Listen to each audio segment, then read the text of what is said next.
What is up, everyone? Welcome back to another video today, and in this video I'm going to be taking a look at the Aeroclassics February 2024 releases. Chinese New Year does begin here very soon, and thus this will be the last Aeroclassics release for a little while, and in that case we'll go on a bit of a hiatus for the Lunar New Year.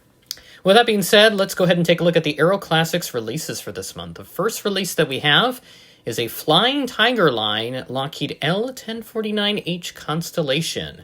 This is a 1 to 200 scale release made by Western Models, as indicated in the item number with the WM in it.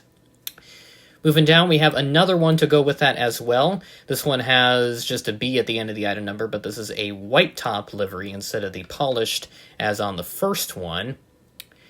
Moving on down, we've got ourselves a pair of A319s, Canada 3000 on the left, using the standard CGI with no wings for some reason. Not sure why they do that, but that's just how they do it.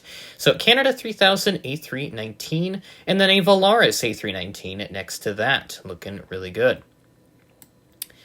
Moving on down, we've got ourselves the other American A321s, the Allegheny Retro and the America West Retro in this case. Also some good release choices there.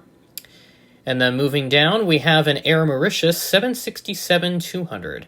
Could have sworn that they did that one as well, but maybe I'm mistaken. But I don't know.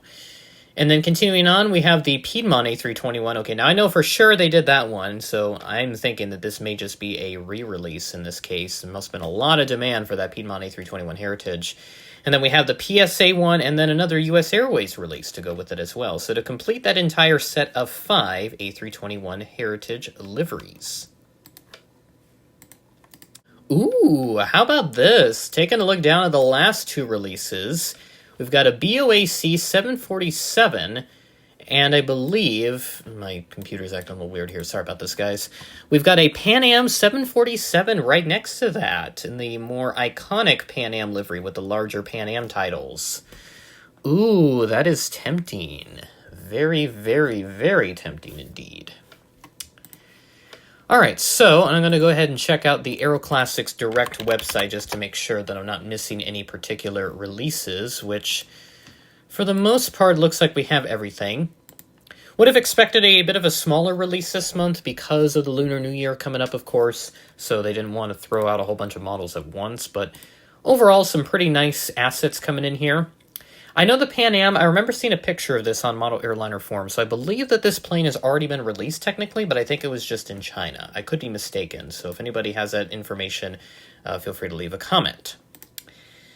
BOAC 747-100, also another nice choice. That's a blue box release, and then the Pan Am is from Pan Am Model Company, I think it is. Pan Am Model Company, the PAMC is what that is there. Pretty interesting stuff. And then, of course, the blue box for the A321 Heritages, which... okay, yeah, so we do have that one on there.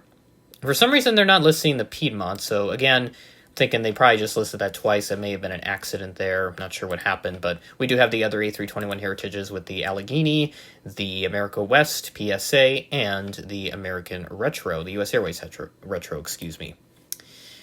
Volaris and Canada 3000, good choices there on the 319 side. Overall, not really the most exciting release in the world, but can't really do too much with Aeroclassics. But I'm sure there'll be some releases that'll please some people. I know that the Pan Am 741 should be very, very interesting. I'm going to be eager to see how that one turns out with other collectors. And then same for the BOAC and all that other fun stuff.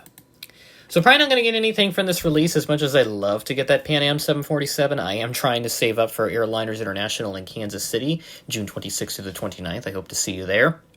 So unfortunately, I probably won't be able to get that one in time before that's long gone, but maybe somebody at Airliners will have it. Who knows? I'll just put it on my little checklist because I think what I'm going to do going forward with any new releases that interest me, I'm just going to put it on a checklist and bring it to Kansas City. That way I can get everything that I need without having to worry about spending it now and then not having enough money for airliners later. So I think that's going to be my strategy, but that may change as we move forward, depending on how many cool new releases that there are in the future. So with that being said, that is the end of the video. Thanks for watching, and I will catch you in the next video.